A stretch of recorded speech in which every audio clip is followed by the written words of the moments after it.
I don't understand why Spyro had to endure such crappy games. Honestly, I don't. Into the Dragonfly is one of the worst video games I've ever played. Don't let anyone tell you otherwise, that it's good because it's funny and it makes you laugh because it's such a crappy game. No. Honestly, the only good game since Insomniac's departure from the series was probably A Hero's Tale. And even then, that was just good. Not great, not anything special, not anything phenomenal. Just good. It all has to do with Insomniac leaving, alright? The original people that made it, you know, they really shouldn't have left, and it's just... I can't. So, what did Insomniac do after they left Spyro? Well, they went on to make the Ratchet and Clank series. So you remember how awesome the Spyro games were, correct? How seamlessly the tight controls and atmosphere flowed together, creating the ultimate gaming experience? Well, Ratchet and Clank does all of that plus much, much more. Blending masterfully crafted platforming with elements of gunplay and puzzle solving, it's safe to say that Ratchet and Clank is one of my favorite game series of all time. Seriously, it's right up there with Crash, Spyro, and Zelda. And yeah, I don't own Up Your Arsenal, and yeah, I've never owned a PS3, meaning that I couldn't experience any of the future games, but I'd still consider myself a pretty hardcore fan. And just look at all this awesome Ratchet and Clank stuff around my room. Alright, so I'm not that much of a hardcore fan, but I still love these games. So much so that right now I'm gonna play the first game and talk about it. Let's do this!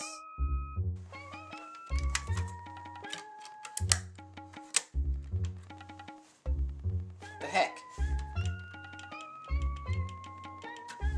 We seem to be having technical difficulties. Just 1 second. It's unplugged. Alright, I'll just plug it back in.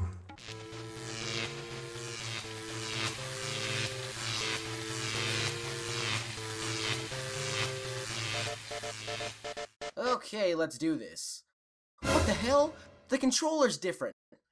The console's different. Even my hair's different!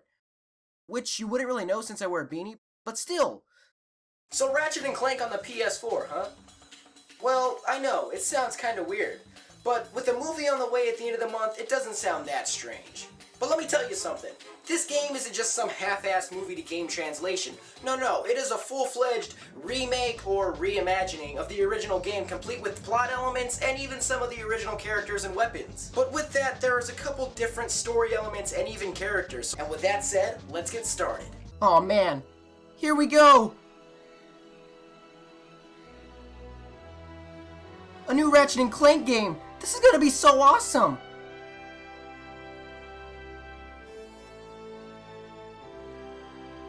Oh, it's so good to see that logo again. Oh my god. So epic. One of the most noticeable and earliest introduced differences from the original game is that the story here is told by Captain Quark. I actually like this change, since not only does it provide a fresh outlook on the story, but Captain Quark says some pretty funny stuff. Klondike's displayed a flagrant disregard for public property. Look at him smashing crates. The hubris. The Lana Galaxy is a perilous place, as evidenced by the large amounts of ammunition left sitting around in crates. Other than that, as well as a few differences that coincide with the movie, the plot is still the same. Chairman Drek is still taking apart planets to build new ones, and Ratchet and Clank are still out to stop him. Maybe I'll just call you Clank. My name's Ratchet.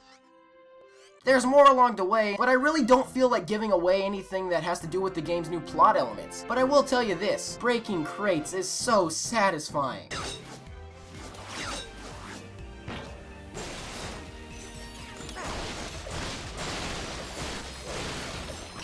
Seriously, it was so fun to do in the original games, but something here makes it so much more enjoyable. Also, collecting bolts is one of the best parts of the game because, well, just watch.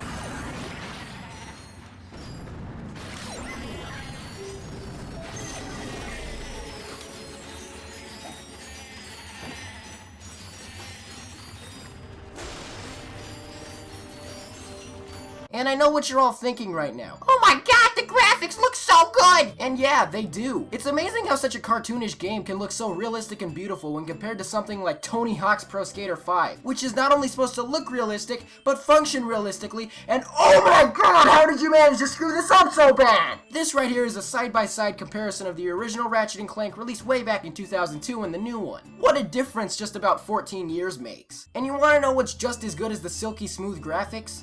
The gameplay. Never before has Ratchet and Clank been so fun, and I mean that. And I can see you in the comments probably writing a counter argument to which I say, stop it!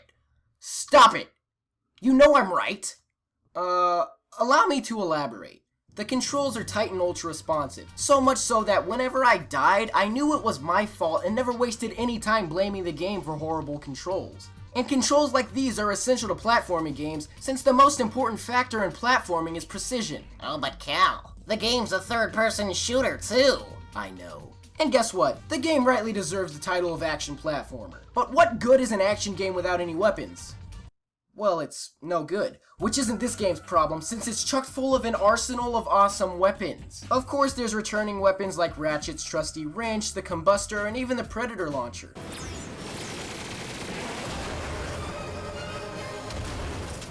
But then there are new ones like the Proton Drum, which sends out a shockwave of energy, and one of my personal favorites, the Pixelizer. That wind shot turns enemies into pixelated versions of themselves. Also, since I pre-ordered the game, I got access to the Bouncer, which is one of the most OP weapons in the game. And even the granddaddy of all guns, the Rhino, makes a return. However, obtaining the Rhino is way different in this game when compared to the original, as instead of having to collect a whole bunch of bolts, you have to collect 9 Rhino Holo cards. This task is way simpler and can be done during even the first run-through of the game. And now you're probably wondering what holo cards are. Basically, holo cards are collectible cards based around characters and weapons. Completing a set of 3 holo cards allows the player with upgrades for weapons and even Ratchet himself. And if you have too many, you can even trade duplicate cards for new cards to complete new sets. But besides that, there's nothing much else I can say. You can also upgrade weapons by collecting Raritanium. And let me tell you, upgrading weapons is awesome. Seriously, these weapons are such powerhouses, it's amazing. And that's all I'm gonna say.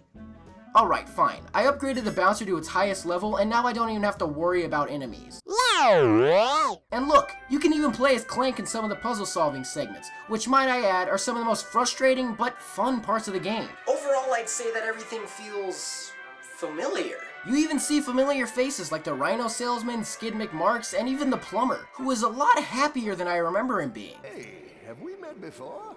'Cause I'm getting a touch of the old deja vu. I don't think so. Huh. Well, guess the old think tank could use a good plumbing. I like this, but something just doesn't feel right. Get mad at me! Get mad at me! Even Chairman Drek is a more lighthearted character, constantly making sarcastic remarks and jokes, but in the long run, the change doesn't really bother me. Speaking of being funny, this game is hilarious. My real passion is in amateur neuroscience. I've been collecting brains from telepathopuses as a hobby for about a year now. You collect brains as a hobby? I'm gonna go out on a limb here and say you're single. Studying brains is a noble pursuit. I can't remember the last time a game made me laugh out loud. Actually, the last game that probably made me do that was GTA 5. Wow. I need to go reevaluate my life. The thing to remember about the game, though, is that it's a reimagining, not a remake or a remaster. I'm saying that because in the original game, there's about 18 planets, and in this one, there's only 11. What happened to the other 7? Seriously, I was looking forward to seeing the logging site on Eudora, or Captain Quark's headquarters on Umbris. That's probably my only issue with this game. However, the game is still pretty long, lasting about 10 to 11 hours, and it only retailed for about $40, so after looking about it that way, my disappointment isn't as big. And speaking of beating the game, what do you do after? Well, you'll be happy to hear that the New Game Plus mode, or Challenge mode, makes a return. Playing Challenge mode gives you the opportunity to further upgrade or even unlock weapons that aren't available during your first run-through, as well as collect gold bolts. Oh yeah, I forgot to mention, gold bolts are in this game too. My bad. Collecting gold bolts is still the same, presenting you with extras such as various masks and costumes for Ratchet to wear, and collecting all 28 gets you an ultra rare trophy, so happy hunting. Even the Insomniac Museum makes a return, only after completing the game and unlocking all the gold bolts, that is. Seriously, I love when developers do stuff like this, it's so cool. The museum itself is a pretty neat area with a collection of assets from the original Ratchet and Clank game, such as conception art and even this weird video of Ratchet and Clank bullying this Japanese kid. There's even a cutscene viewer, which is pretty cool, but chances are you're not going to want to watch the cutscenes after completing the game. All in all, it's pretty cool. Oh, look over there! It's a T-Rex!